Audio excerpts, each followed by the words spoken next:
Malam hari ini saya akan membawakan firman mengenai strategi peperangan rohani. Nah, strategi peperangan rohani ini yang Tuhan tanamkan dalam hati saya, dan saya memang terpanggil dalam hal itu dari mulai sejak pelayanan demi pelayanan. Tuhan selalu bukakan mengenai bagaimana kita memerangi segala kuasa-kuasa roh jahat di udara. Sebenarnya banyak yang belum mengerti tentang peperangan rohani itu. Bahkan mereka menanyakan, apa sih sebenarnya peperangan rohani? Dan apakah perlu saya lakukan peperangan rohani itu? Mereka kira itu, banyak dari mereka yang mengira itu adalah untuk pelayanan, ataukah itu untuk hal-hal, sesuatu hal yang besar. Dan masih banyak yang tidak mengerti. Padahal itu sangat penting untuk kita lakukan. Kita lakukan peperangan rohani itu setiap hari. Setiap hari kita lakukan. Tuhan tuh berkata kepada saya, peperangan itu dimulai dari pikiran. Itu adalah hal yang paling dasar, yang paling basic. Jadi pada waktu kita bangun pagi, saat kita bangun ini, itu sudah diperhadapkan dengan yang namanya peperangan. Contoh seperti ini, kita bangun tidur, biasa nih kita kan pengennya buka HP ya, dalam arti lihat sosial media seperti itu ya. Padahal seharusnya tidak seperti itu, dalam arti kayak gini. Kita berada di tengah, peperangan rohani itu seperti ini. Kita berada di tengah. Di sebelah kiri ini ada pihak si jahat, dan di sebelah kanan ini ada pihak dari Roh Kudus, dari Tuhan. Nah, saat kita bangun pagi ini, kita sudah mulai harus memutuskan, aku mau buka sosial media atau aku mau baca firman. Aku mau pilih yang mana ini? Nah, itu suara itu pasti akan masuk. Udah, kan enak kalau lihat sosial media, ada kabar baru, ada sesuatu yang baru. Kamu harus ini dong, harus mengerti. Kamu harus istilahnya jangan sampai ketinggalan zaman lah, kayak gitu. Lihat Facebook, apalagi ibu-ibu ya kan, ya lihat hal-hal yang sifatnya menarik gitu. Nah, ini kita harus kenal ini suara siapa. Nah, kita sendiri yang dan suara ini adalah suara yang bisa mempengaruhi melalui pikiran kita. Dia tidak bisa masuk dalam hati. Nah, kemudian makanya pentingnya kita ini untuk melekat kepada firman dulu. Karena suara yang di sini pun akan berkata, udah kamu pagi itu harus cari Tuhan, baca Alkitab.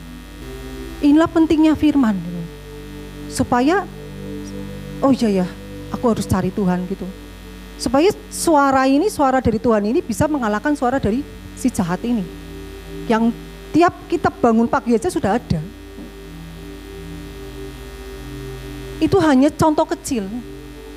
Sedangkan hal-hal lain itu banyak sekali. Kita harus mengambil keputusan, kita harus dihadapkan kepada berbagai macam masalah, dihadapkan kepada berbagai macam tantangan dalam hidup ini, di mana kita selalu ditempatkan di tengah, dan kitalah yang mengambil keputusan itu, bukan iblis. Dan Tuhan itu hanya memberikan kekuatan, Dia yang memberikan, Dia sebagai penolong, Roh Kudus sebagai penolong, tapi kita yang mengambil keputusan. Aku mau milih yang mana, seperti itu.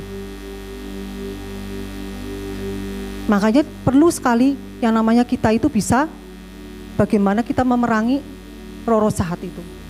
Dan kita perlu sekali untuk mengetahui apa sih strategi-strategi iblis yang menyerang dalam kehidupan kita. Dan cara untuk mengalahkannya, cara mempraktekkannya dalam kehidupan sehari-hari. Ada lagi contoh seperti ini. Saya itu ini yang saya alami sendiri. Jadi ada banyak hal yang saya alami bersama dengan Tuhan itu. Salah satu contohnya adalah saat saya itu pernah kecewa itu. Saya pernah kecewa. Saya pernah meninggalkan Tuhan dan cukup lama. Nah, di tahun 2016 itu saya mulai bertobat kembali. Itu pun saya memutuskan tetap roh jahat itu tidak mau melepaskan. Dia tetap ingin saya itu berada di dalam jeratnya mereka itu. Dan saya tidak menyadari hal itu. Karena tidak ada firman dalam diri saya. Saya tidak berusaha untuk mencari Tuhan. Nah, pada saat itu Tuhan tuh berbicara pada saya, ini waktunya. Waktunya ini sekarang. Kamu ada panggilan. Tuhan bilang gitu. Nah, saya di waktu itu, saat itu, saya akhirnya berkomitmen untuk memutuskan, ya Tuhan, saya mau untuk bertobat kembali. Setelah sekian lama saya meninggalkan Engkau, bahkan saya itu menganggap saya sudah sangat amat jahat. Sekarang setelah memikirkan itu benar-benar sebodoh itu gitu, saya meninggalkan Tuhan gitu. Saya memutuskan untuk, ya Tuhan, saya mau bertobat kembali. Dan di saat saya memutuskan untuk bertobat kembali, itu roh jahat itu seakan seperti dipatahkan kuasanya gitu. Dan banyak hal yang Tuhan bukakan. Terus saya bertumbuh itu cepat sekali. Saya bisa bertumbuh cepat sekali. Apa yang tadinya tertutup itu tiba-tiba terbuka. Karena Tuhan berikan kepada saya itu suatu karunia penglihatan, itu tiba-tiba karunia terbuka. Dalam arti penglihatan, demi penglihatan saya bisa tahu itu. Orang tua, saudara, mereka bisa bertobat. Dari orang tua saya, dari saudara saya. Nah, itulah saat dimana terjadi peperangan di dalam diri kita. Dan kita memutuskan untuk, aku mau menang. Aku mau mengikut Tuhan. Aku mau mengambil kemenangan itu. Dan aku tidak mau dikalahkan oleh iblis. Banyak hal sebenarnya. Termasuk kekhawatiran juga terhadap anak yang mau melanjutkan sekolah, butuh biaya besar. Contoh bagi kita, waduh ini gimana ya? Nanti butuh biaya untuk berobat, butuh biaya untuk anak sekolah, butuh biaya nantinya bagaimana ini. Nah, itu muncul kekhawatiran, muncul ketakutan.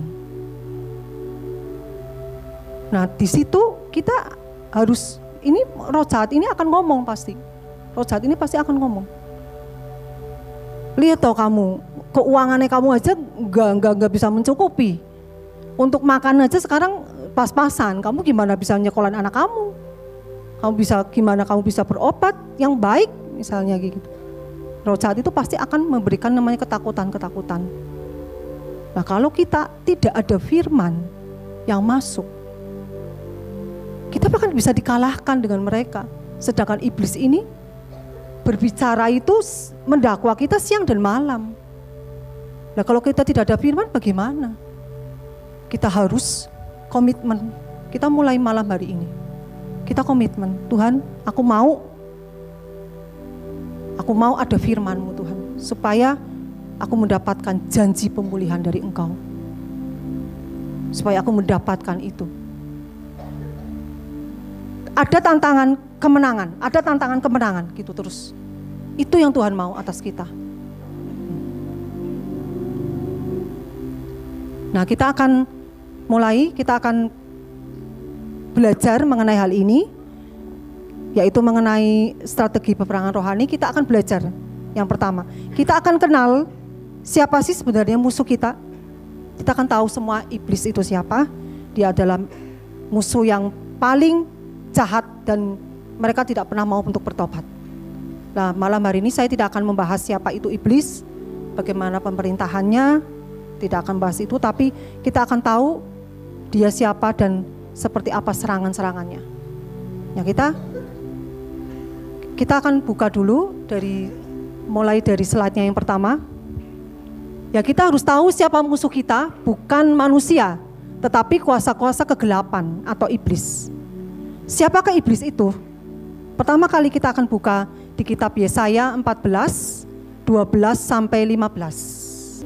Wah, engkau sudah jatuh dari langit, hai bintang timur, putra fajar. Engkau sudah dipecahkan dan jatuh ke bumi, hai yang mengalahkan bangsa-bangsa. Engkau yang tadinya berkata dalam hatimu, aku hendak naik ke langit, aku hendak mendirikan tahtaku mengatasi bintang-bintang Allah, dan aku hendak duduk di atas bukit pertemuan jauh di sebelah utara. Aku hendak naik mengatasi ketinggian awan-awan, hendak menyamai yang maha tinggi. Sebaliknya, ke dalam dunia orang mati engkau diturunkan, ke tempat yang paling dalam di liang kubur. Nah, ini kita pertama kali mengenal siapa itu iblis. Siapa itu Lucifer, kita kenal. Dia adalah malaikat penyembahan, pujian penyembahan, yang merasa dirinya aku paling elok, aku paling pandai, dan dia paling dekat dengan Allah. Dia juga dikatakan ada di firman dekat dengan tahta Allah. Akhirnya dia memberontak karena kesombongannya. Dia membawa sepertiga malaikat menyeret, dihasut oleh dia. Dia itu menganggap bahwa mengetahui semua rahasia Tuhan, padahal tidak semua yang dia tahu. Nah, sama Tuhan, karena Lucifer ini, karena iblis ini sudah berdosa yang istilahnya dosa yang tidak bisa diampuni, ini masuknya dosa yang tidak bisa diampuni, maka dia diturunkan ke tempat yang paling dalam, yaitu di Hades atau alam maut. Jadi tempat iblis itu ada di neraka. Kesudahannya itu ada di neraka. Di kitab Wahyu pun dikatakan dia di neraka. Kayak gitu. Jadi kalau kita diserang oleh mereka, kita akan katakan, iblis, kesudahanmu itu di neraka. Tidak bisa kamu mencuri. Tidak bisa kamu mencuri semua yang Tuhan akan berikan kepadaku. Semua yang Tuhan sudah percayakan kepadaku. Kita perkatakan itu. Nah, kita berikutnya akan tahu siapa itu iblis. Kita buka Yohanes 8 ayat 43 sampai 44. Apakah sebabnya kamu tidak mengerti bahasaku? Sebab kamu tidak dapat menangkap firmanku. Iblislah yang menjadi bapamu, dan kamu ingin melakukan keinginan-keinginan bapamu. Ia adalah pembunuh manusia sejak semula dan tidak hidup dalam kebenaran, sebab di dalam dia tidak ada kebenaran. Apabila ia berkata dusta, ia berkata atas kehendaknya sendiri, sebab ia adalah pendusta dan bapa segala dusta. Nah, ini Yesus berkata kepada orang-orang Farisi dan ahli-ahli Taurat waktu itu. Jadi mereka sampai tidak mengerti bahasanya Tuhan, nggak nyambung gitu loh sama Tuhan, itu nggak nyambung. Karena dalam hati mereka tuh hanya ada kejahatan semata-mata. Nah, ini kita bisa mengerti yang dari kitab Yohanes ini. Kalau iblis itu adalah pembunuh manusia sejak semula dan tidak hidup dalam kebenaran. Dan dia adalah pendusta dan bapa segala dusta. Dia adalah pembohong yang sangat besar.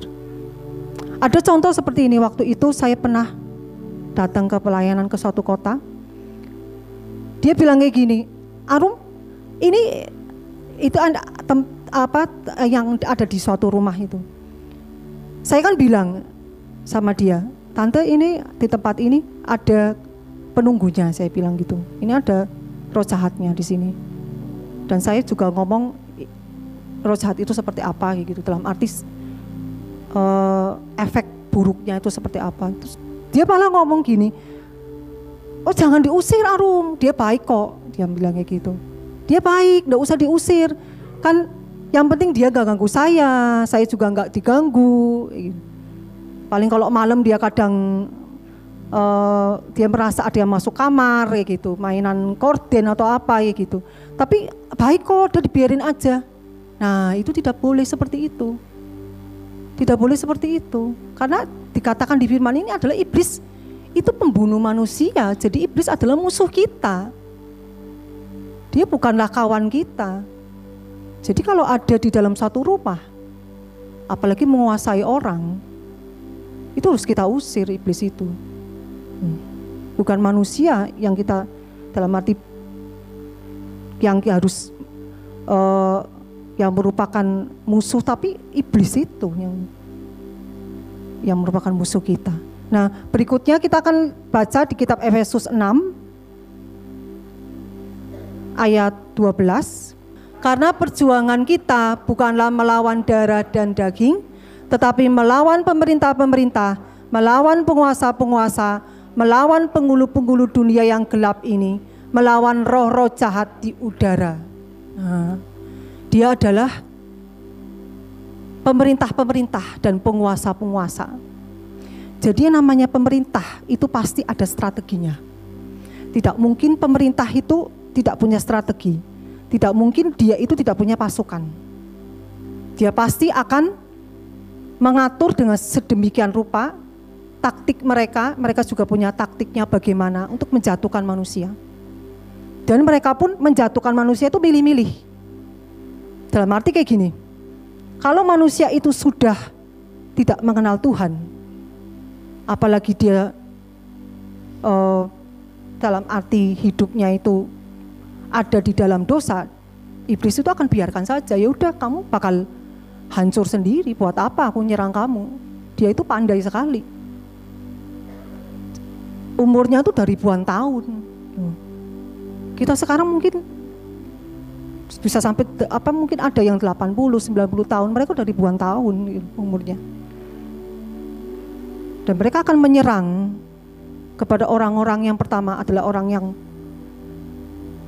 kudus, di mana dekat dengan Tuhan yang mereka akan serang. Targetnya mereka tuh seperti itu. Di mana yang hidupnya itu berkenan sama Tuhan. Yang selalu hidupnya ini ada di dalam atmosfernya Tuhan. Ini yang akan mereka serang. Tetapi apa? Tetapi ada kalau kita orang percaya selalu minta sama Tuhan pagar perlindungan dengan Mazmur 91. Nanti saya juga akan jelaskan bagaimana caranya. Dengan saat teduh juga ada. Itu maka dia hanya akan melihat dari jauh. Karena itu saya alami juga berkali-kali. Berkali-kali. Dan pasti bukan hanya saya, tapi banyak dari kita yang mengalami itu. Mereka akan melihat dari jauh dan tidak akan bisa melakukan apa-apa. Seperti itu.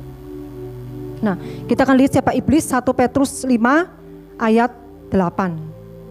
Sadarlah dan berjaga-jagalah, lawanmu si iblis berjalan berkeliling sama seperti singa yang mengaum-ngaum dan mencari orang yang dapat ditelannya. Nah, kita harus sadar dan berjaga-jaga, jangan tertidur rohani. Apa sih tertidur rohani? Tertidur rohani itu ya merasakan lah kita berada di dalam, kita tidak awas-awas gitu loh, dalam arti kita tuh merasa nyaman, kita merasa udahlah yang penting aku Kristen, yang penting dalam arti aku udah percaya Yesus pasti selamat, yang penting aku beribadah, aku doa, sudah gitu aja gitu loh. Lalu kita kembali kepada kehidupan kita yang lama, itu namanya tertidur rohani. Tidak bersiap-siap, tidak ada kesiapan dalam diri kita, itu namanya tertidur rohani. Kalau seperti itu nanti akan seperti gadis-gadis yang bodoh itu yang akan tertinggal saat Tuhan datang. Kan kita tidak mau seperti itu ya. Nah, dikatakan tadi juga bahwa dia mengaum. Dia mengaum. Nah, iblis itu roh-roh jahat ini sebenarnya kita tidak perlu takut dengan bentuk mereka yang bermacam-macam gitu. Makanya yang perlu kita waspadai adalah suaranya ini loh. Nah, suaranya ini yang bisa menyerang lewat pikiran. Karena yang dikatakan di surat 1 Petrus tersebut adalah saat dia mengaum. Saat dia mengaum berarti ada suara yang dia perkatakan gitu loh. Ini harus kita waspada. Suaranya ini. Kita kalahkan dengan suara firman. Kita kalahkan dengan iman. Kita kalahkan dengan firman-firman yang menjadi rema bagi kita. Makanya jangan masuk telinga kiri, keluar telinga kanan. Setiap hari kita berusaha untuk menghafalkan. Misalnya satu ayat dijadikan ayat emas gitu loh buat kita. Maka pada perjalanan di waktu-waktu tertentu itu akan muncul firman itu. Tiba-tiba itu akan muncul. Nah, sekarang kembali ya Batik. Mengapa sih kita perlu melakukan peperangan rohani? Ini yang banyak dipertanyakan. Karena peperangan rohani adalah konfrontasi melawan si jahat, yaitu iblis dan pengikut-pengikutnya, yaitu untuk mengusir, menaklukkan, mengalahkan serangannya, agar apa yang menjadi hak kita di dalam Tuhan itu jangan sampai dicuri atau disabotase olehnya. Ini adalah peperangan rohani. Apa itu konfrontasi? Berhadapan langsung. Berhadapan langsung konfrontasi itu. Bukan dia menampakkan diri dengan rupa yang menakutkan kayak gitu, enggak. Tapi suaranya ini berhadapan langsung dengan kita, dengan pikirannya kita. Tujuan mereka adalah aku bisa sampai mempengaruhi pikiran kamu, sampai ke hati dan kamu bisa lakukan. Tujuannya itu. Nah, makanya pada saat masuk ke pikiran, ini pada saat berbicara di pikiran, kita segera patahkan itu. Kita segera kalahkan itu. Dengan firman itu, kita melekat kepada firman. Dan luar biasa sekali itu, firman itu senjata rohani yang paling jitu. Tidak ada yang bisa mengalahkan selain itu, selain daripada firman.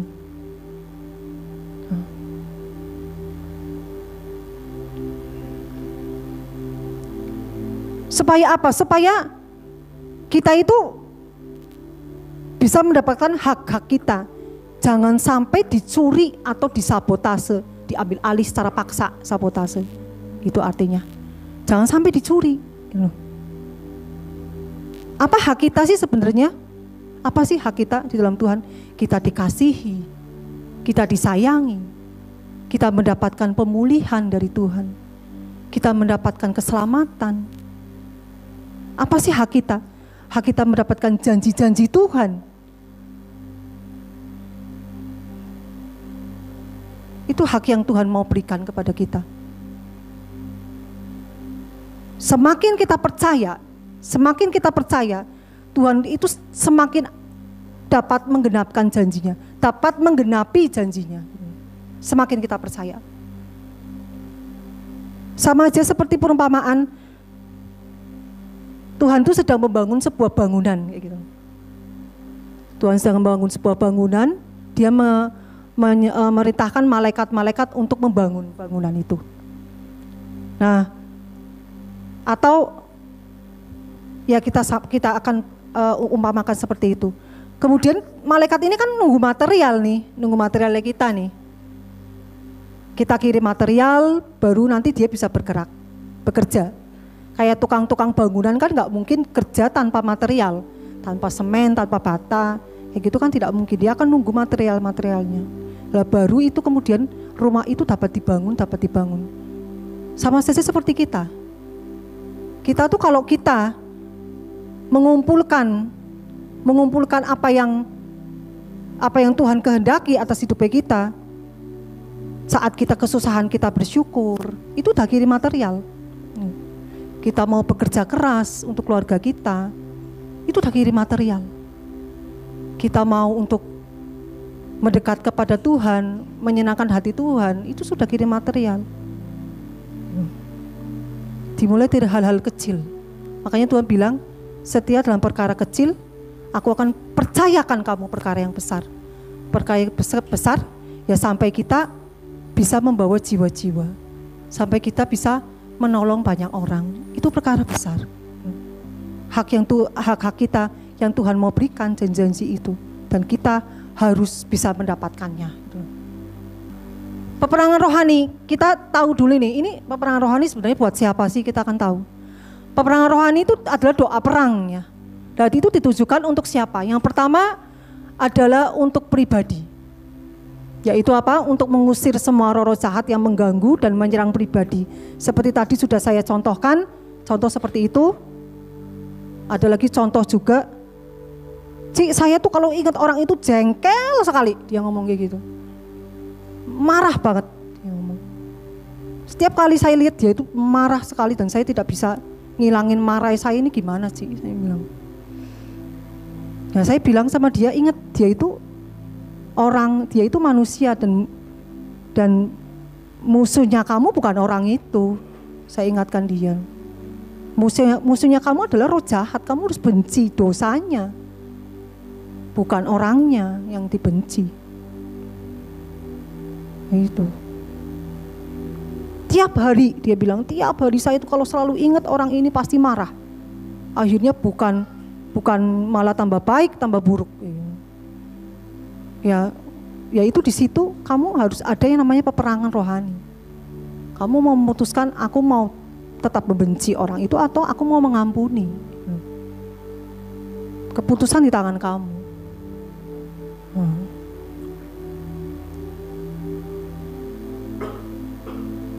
Yang kedua itu adalah untuk keluarga. Keluarga, peperangan rohani untuk keluarga, apa itu? Untuk mengusir dan menangkal roh-roh jahat yang menyerang kepada keluarga. Keluarga berarti keluarganya kita, suami atau istri dan anak-anak gitu ya. Kita juga harus perlu adanya peperangan rohani untuk keluarga. Yang ketiga, itu dalam pelayanan. Yaitu untuk apa? Untuk melepaskan orang yang terikat kuasa gelap, untuk sakit penyakit, melepaskan sakit penyakit ya, dan untuk pengudusan rumah. Ada sakit penyakit yang disebabkan oleh iblis dan ada sakit penyakit yang disebabkan memang karena orang itu tidak menjaga kesehatan. Jadi banyak yang menanyakan ini juga, Cici sebenarnya sakit penyakit ini karena iblis bukan Cici gitu. Nah, kita akan lihat keadaannya orang itu. Kita bawa doa juga. Dalam arti kita juga bawa doa saat kita sakit, saat ada saudara kita yang sakit atau ada orang yang minta didoakan, kita bawa doa orang tersebut. Karena memang ada sakit yang disebabkan karena kurang menjaga makanan, ada yang sakit disebabkan karena pola hidup yang tidak benar, ada juga yang memang karena roh jahat. Banyak contohnya di firman, sakit disebabkan oleh roh jahat. Dan ini perlu adanya peperangan rohani. Nah, yang keempat adalah kota. Peperangan rohani adalah untuk kota, negara di mana kita tinggal, serta bangsa-bangsa. Yaitu apa sih?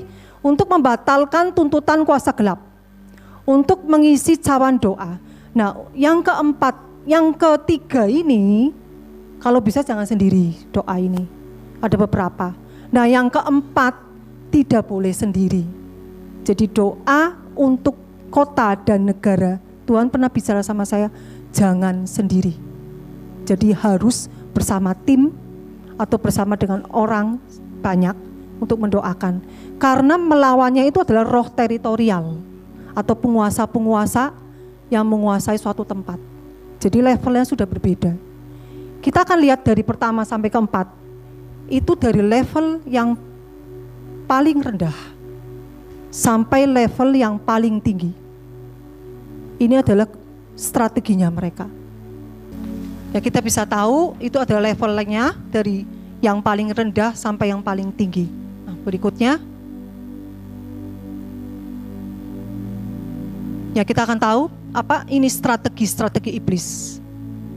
Yang pertama, strateginya adalah menanamkan iri hati, kesombongan, menebarkan roh ketakutan, kekhawatiran, perpecahan, amarah, kebencian, intimidasi, sakit hati, dan kecewa. Ini adalah strategi iblis yang pertama. Kenapa sampai iri hati? Dikatakan di firman, membusukkan tulang, dikatakan seperti itu. Jadi orang kalau udah iri, itu semua dirinya dia jadi busuk. Hatinya busuk, perkataannya juga busuk. Ini orangnya iri. Iblis akan mengatakan, harusnya kan kamu kan lebih dari dia, kok orang ini yang dipromosikan, misalnya kayak gitu. Kok dia, jadi sifatnya memanas-manasi, supaya orang itu menjadi iri akhirnya. Ya, jadi kita ke nomor 2 ya, strateginya apa? Ini juga tadi ada yang namanya kesombongan, terus juga ketakutan, kekhawatiran, perpecahan seperti ini ya. Ini adalah strategi-strategi iblis. Yang kedua, berusaha membelokkan identitas anak-anak Allah.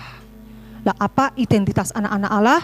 Adalah kita mendapatkan janji-janji Tuhan, kita mendapatkan pemulihan identitas kita adalah sebagai hak waris Allah. Jadi kita mendapatkan hak waris dari Tuhan gitu, yang Tuhan sediakan bagi kita.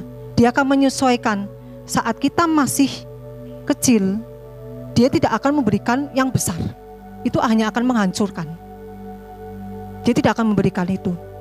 Tapi saat kita sudah dewasa, kita sudah sanggup untuk mengelolanya, Dia akan berikan lagi yang lebih besar. Nah, kemudian yang ketiga, mengingat, mengungkit masa lalu yang buruk. Ini ada yang datang kepada yang saya layani juga. Dia suami istri itu sudah baik-baik saja, gitu, sudah dipulihkan, sudah ada istilahnya sudah dibimbing juga gitu, sudah dibimbing, sudah dipulihkan, semua baik, puji Tuhan mereka sudah dipulihkan.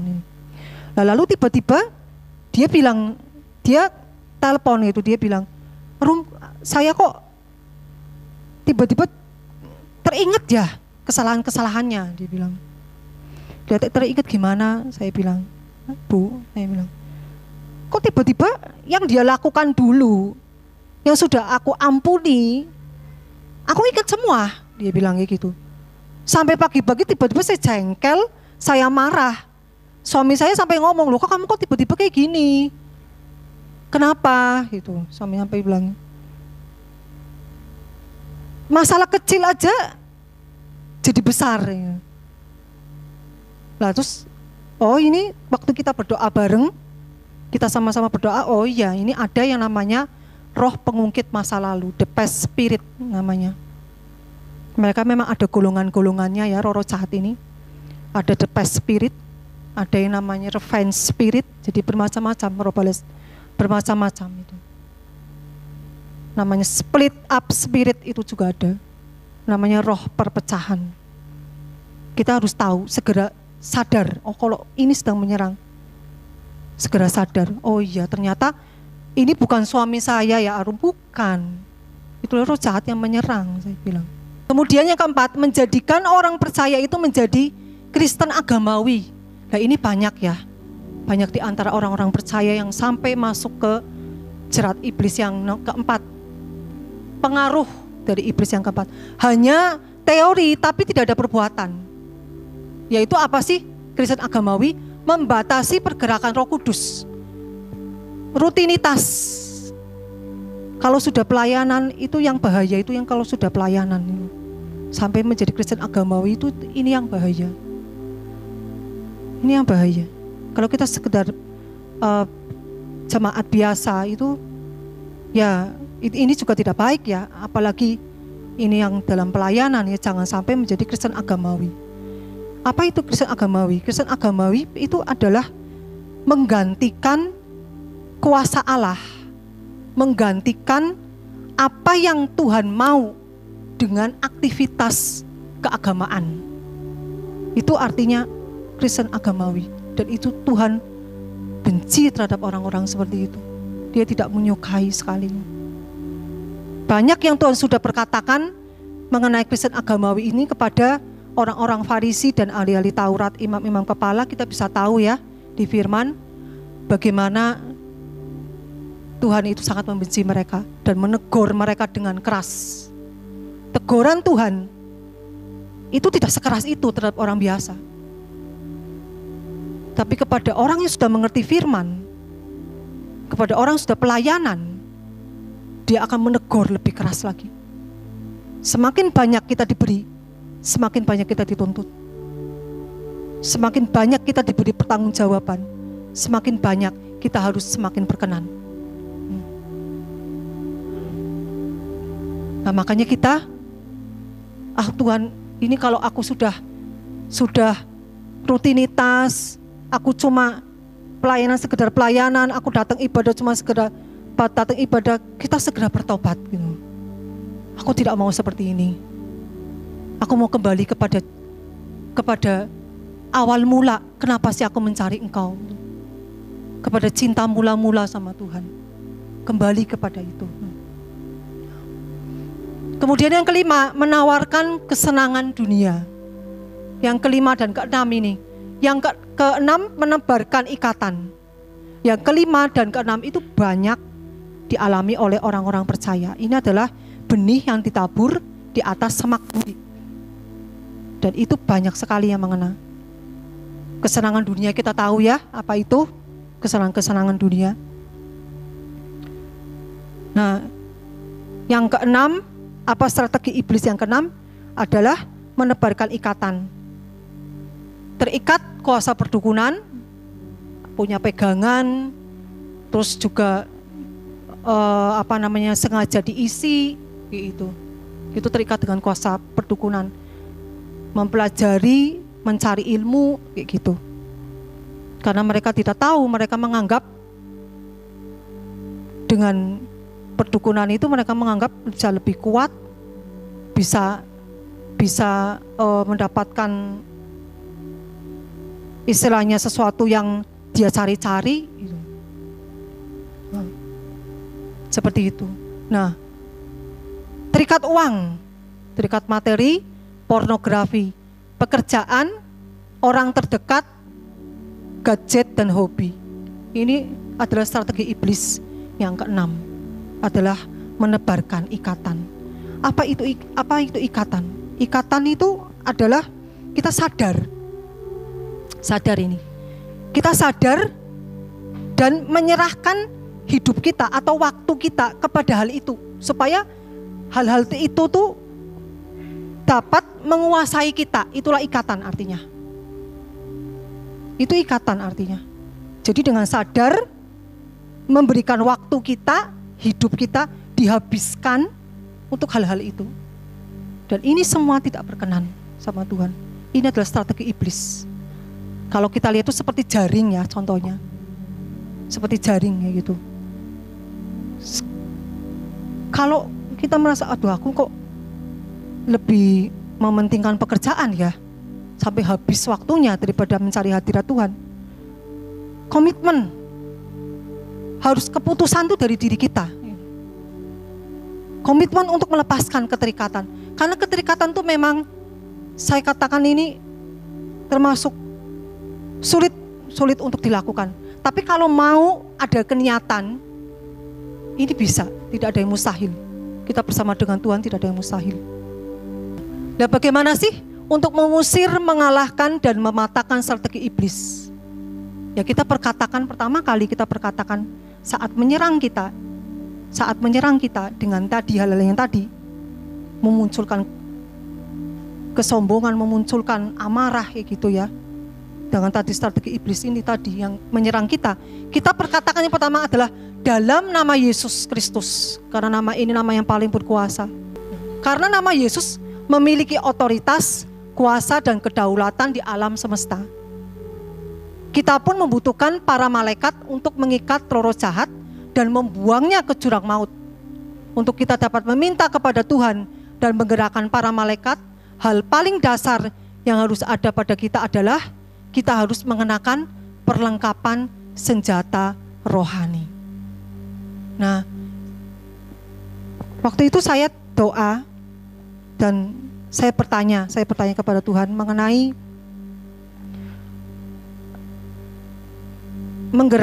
bagaimana menggerakkan malaikat. Jadi waktu itu sudah agak lama, dalam arti bagaimana sih Tuhan sebenarnya menggerakkan malaikat. Cara kerjanya bagaimana, saya tanya. Yaitu Tuhan berkata seperti ini.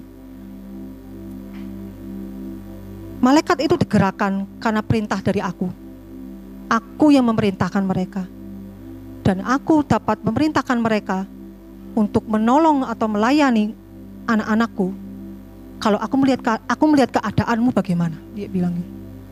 Jadi pertama, kita harus hidup berkenan dulu sama Tuhan. Kita ada kedekatan dulu sama Tuhan. Kita ada yang namanya hidup di dalam atmosfernya Tuhan. Mengalahkan kedagingan. Mengikuti pimpinan Roh Kudus. Kita ada kasih sama Tuhan. Bukan hanya berharap dikasihi, tapi mengasihi Tuhan. Nah, saat kita ada relationship with God yang bagus, maka Tuhan akan melihat itu. Nah, beliau ini yang mulia ini bahkan mengajarkan cara-caranya. Arum, gerakan malaikat, dia akan menolong kamu. Gerakan malaikat. Ya Tuhan, nah, saat saya menggerakkan malaikat ini, malaikat yang digerakkan apa? Tuhan mengatakan, kalau untuk peperangan, doa perang adalah malaikat Mikael. Malaikat Mikael dan anak buahnya. Gerakan. Dan begitu saya doa, mengatakan di dalam nama Yesus, segala kuasa-kuasa jahat diikat oleh malaikat, buang ke jurang maut. Di dalam nama Yesus, aku menggerakkan para malaikat untuk mengikat kuasa-kuasa roh jahat dan membuang ke jurang maut. Nah, maka itu benar-benar terjadi. Itu cara kerjanya seperti itu. Malaikat pun akan menunggu, malaikat ini mereka mau bekerja menunggu perintah Tuhan. Kalau Tuhan bilang ya kerjakan, ya mereka akan kerjakan. Jadi kuncinya adalah di kita. Kuncinya adalah di kita. Hidup kudus, hidup berkenan sama Tuhan. Kuncinya adalah di kita.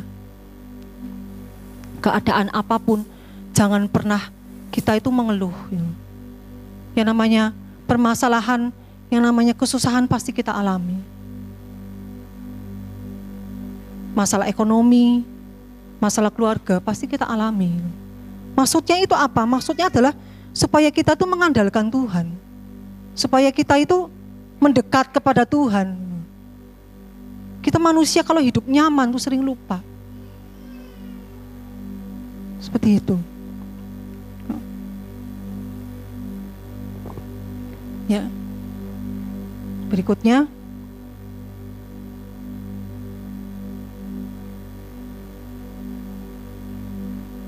Nah, kita dasarnya itu adalah mengenakan perlengkapan senjata Allah. Dasarnya itu. Jadi kalau kita mau melakukan peperangan rohani, saat kita mau masuk dalam peperangan rohani, kita harus mengenakan perlengkapan senjata Allah. Pada saat kita mengenakan perlengkapan senjata rohani, maka kita siap untuk memasuki medan peperangan. Kemudian akan dapat mengalahkan strategi iblis dan serangan-serangannya. Ada yang namanya senjata duniawi, itu ada. Senjata duniawi itu ada. Tuhan mengingatkan Arum itu ada senjata duniawi. Tapi jangan memakai senjata itu. Karena pasti akan kalah melawan iblis. Apa itu senjata duniawi? Senjata duniawi itu adalah kekuatan kita, uang, kepandaian, orang-orang yang bisa kita andalkan, itu senjata duniawi. Jangan pakai itu. Jangan pakai itu. Untuk mengalahkan iblis, kita pakai senjata rohani.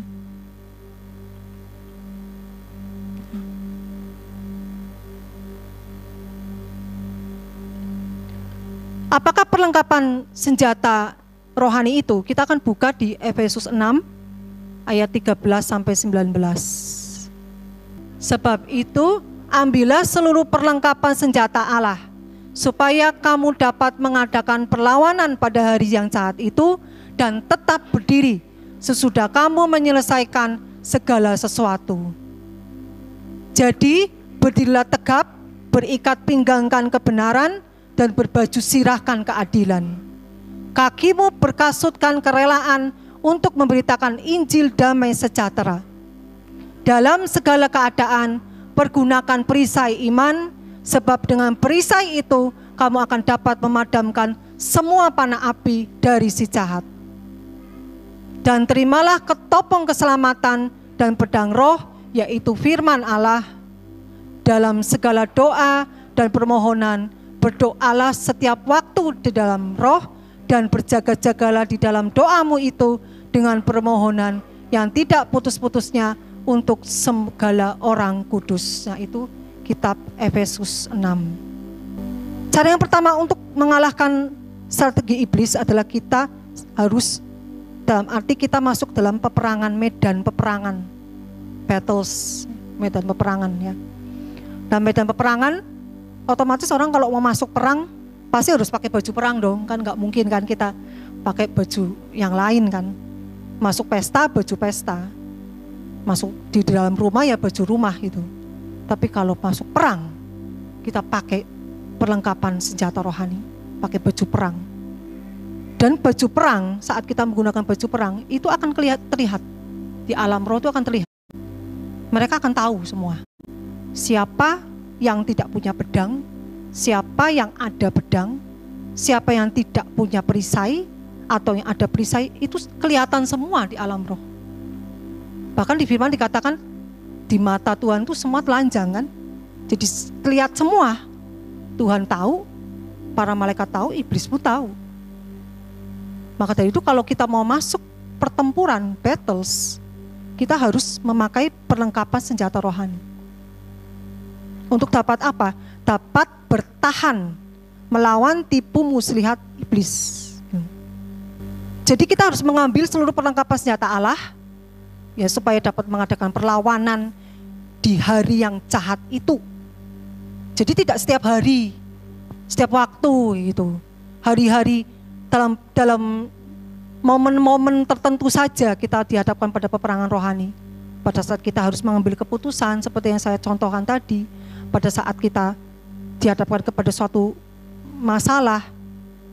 Nah ini disitulah peperangan rohani harus dilakukan.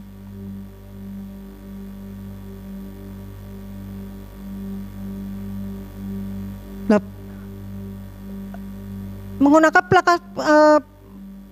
mengadakan perlawanan, sebab itu ambillah seluruh perlengkapan senjata Allah supaya kamu dapat mengadakan perlawanan pada hari yang jahat itu dan tetap berdiri sesudah kamu menyelesaikan segala sesuatu. Lah, saya bertanya sama Tuhan, Tuhan ini artinya apa? Menyelesaikan segala sesuatu. Kamu sudah beres, Tuhan bilang gitu. Hidup kamu sudah beres. Baru itu perlengkapan bisa diambil. Lalu kita kenakan. Tapi kalau kita masih belum beres, kita belum mengampuni, kita masih jengkel sama orang, masih ada dalam arti belum benar dalam keluarga, ada dosa yang ditutupi, ya gimana kita bisa mengalahkan iblis, gimana perlengkapan bisa kita pakai, ada perzinahan. Walaupun tidak langsung dalam arti lewat media sosial, itu pun perzinahan sama saja. Chat-chat di WA seperti itu sama saja.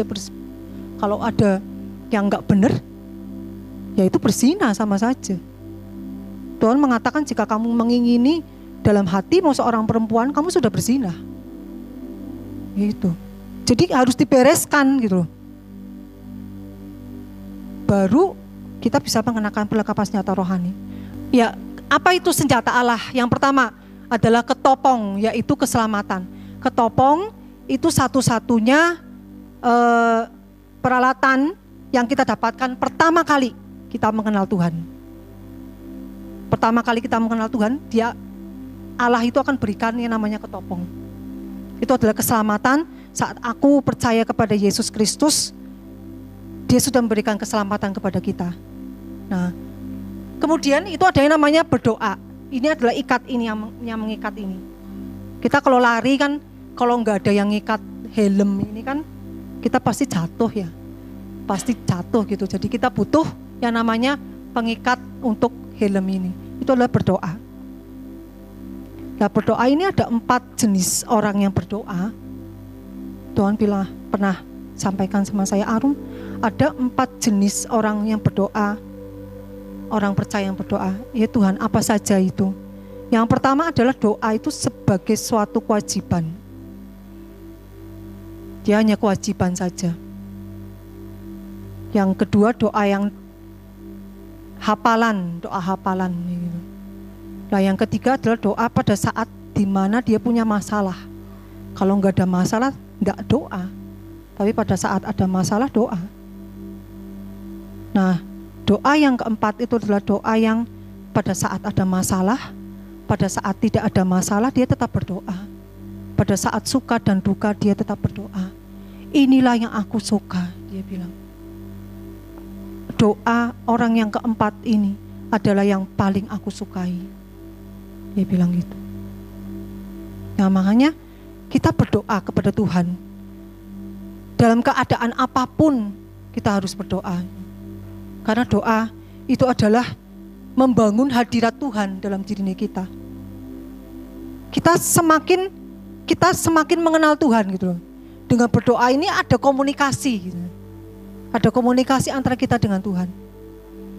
Ada yang tanya, kok kayak nggak ada apa-apa ya? Aku kok datang ke doa, aku doa, kok kayak nggak ada suara apa-apa yang saya bisa dengarkan kayak gitu. Minta Roh Kudus. Kuncinya adalah minta Roh Kudus. Tuhan, berikan aku Roh Kudus. Berikan aku Roh Kudus. Pujian penyembahan, banyak pujian penyembahan. Mengalir. Biar mengalir terus. Itu Tuhan pasti akan berbicara di dalam doa. Nah, Tuhan bilang sama saya, Arum, walaupun sepertinya mereka tidak bisa mendengar, tapi setiap kali mereka mencari aku pasti datang. Aku tidak pernah tidak datang gitu. Aku pasti datang, Tuhan bilang. Maka carilah aku. Karena aku pasti akan menemui. Dia bilang. Wah, kalau gitu kita semua harus menemui, kita harus mencari Tuhan. Sangat amat rugi kalau kita tidak berdoa. Itu seperti hidup kita ya. Doa itu kayak hidup gitu. Kehidupan kita tanpa doa itu kayak kita nggak bisa hidup.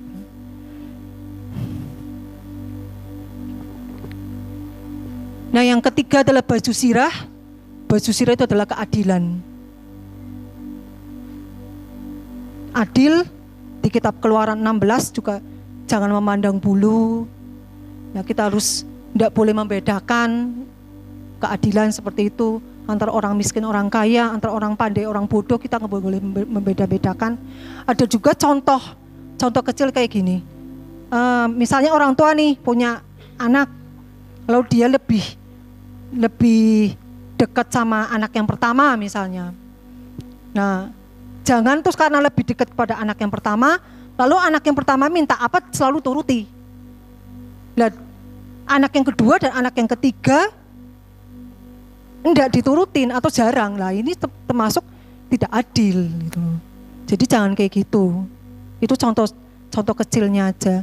Jadi harus ada keadilan di dalam kita. Ikat pinggang kebenaran. Ikat pinggang kebenaran itu berbicara mengenai kebenaran firman, ya, dan juga mengenai pengendalian diri.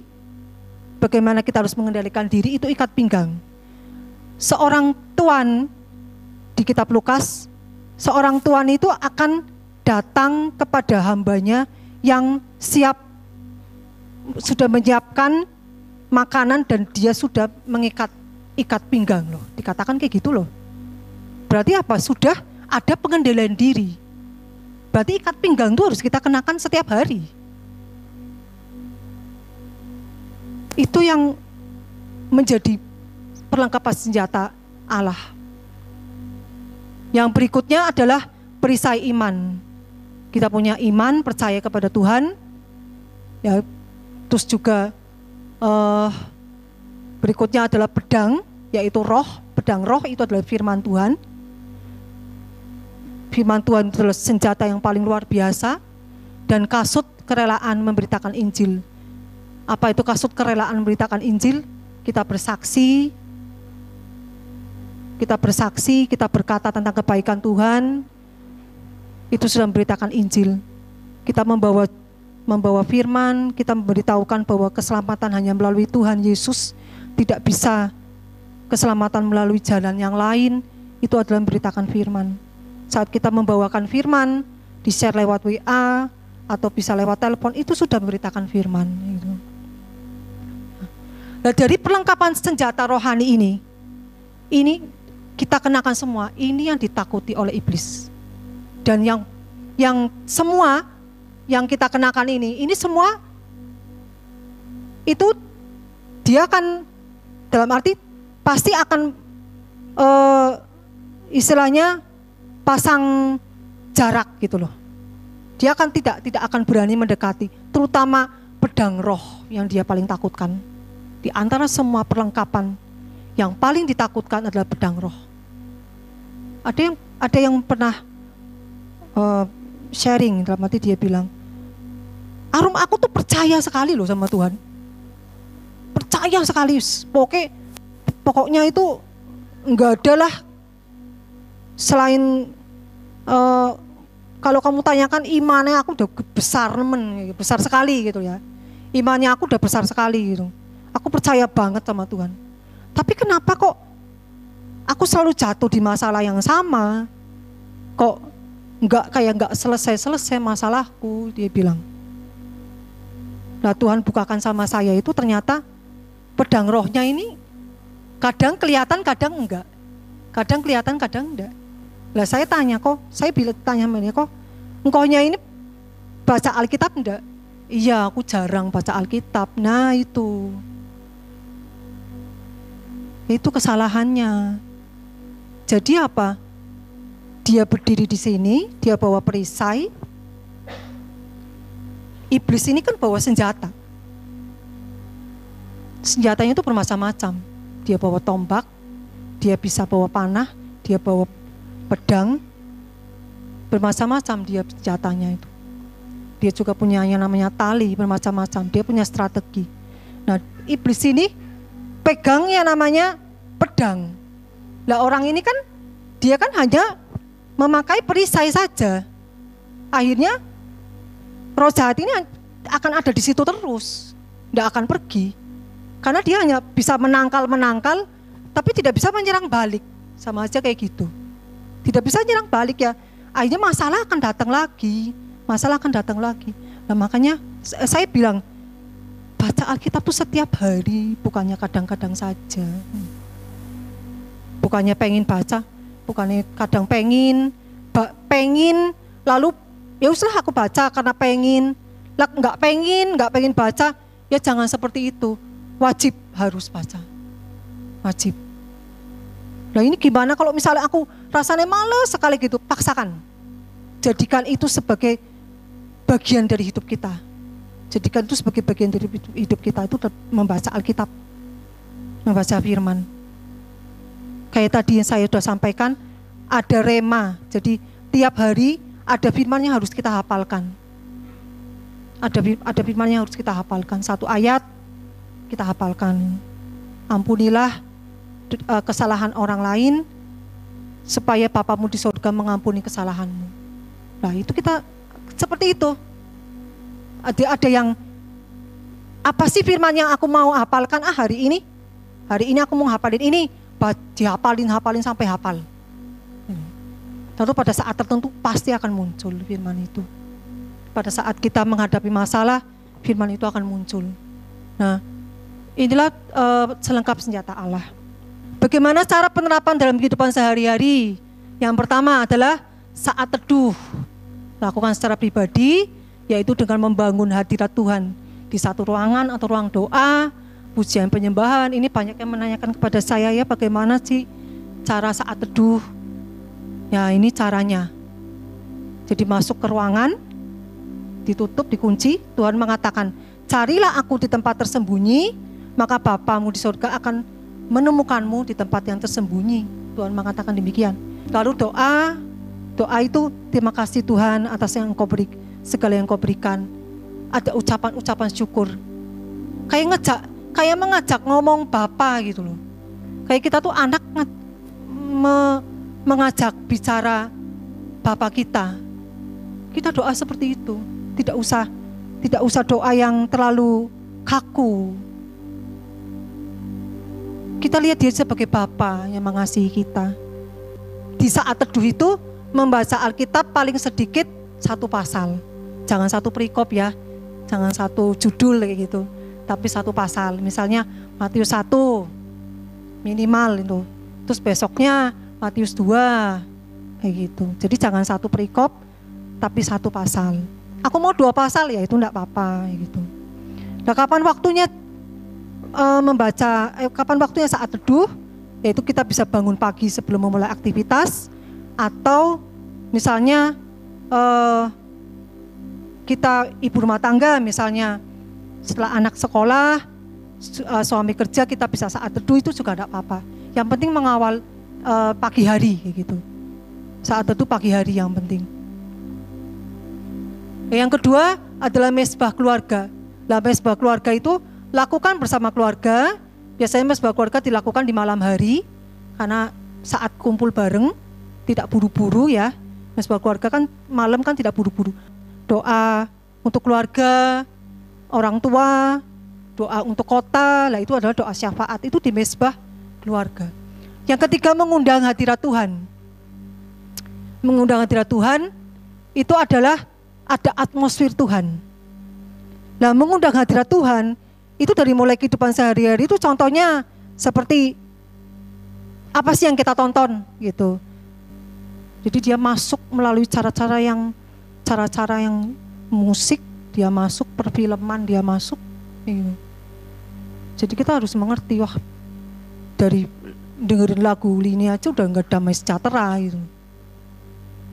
Makanya cara membangun hadirat Tuhan adalah jadi hal-hal kecil kayak gitu. Musik apa? Musik rohani kita dengarkan, yang kasih kita kekuatan. Kita melihat juga khotbah ataupun kesaksian itu lebih baik lah. Nah, terus juga nyamannya pergaulan. Pergaulan juga penting sekali ya, komunitas itu juga mengundang hadirat Tuhan. Komunitas kita, komunitas rohani atau komunitas yang duniawi itu juga mempengaruhi itu atmosfer Tuhan. Yang keempat dan kelima, berpuasa dan didoakan. Bagaimana berpuasa? Kita tahu ada puasa Daniel, tidak makan daging ya, 24 jam penuh, itu dihitung 1 hari. Lah puasa tidak makan, itu puasa yang dari jam 9 malam sampai jam 12 siang, itu dihitung 1 hari. Puasa tidak makan itu tidak makan sama sekali, tetapi minum air putih, itu puasa tidak makan. Sekarang kita masuk ke berikutnya, kita masuk deklarasi ya. Tuhan, pada hari ini kami memperkatakan, di dalam nama Yesus kami kenakan seluruh perlengkapan senjata rohani, yaitu ketopong keselamatan, baju sirah keadilan, ikat pinggang kebenaran, perisai iman, pedang roh firman Tuhan, dan kasut kerelaan memberitakan Injil firman Tuhan. Kami percaya terjadi. Amin, amin, amin.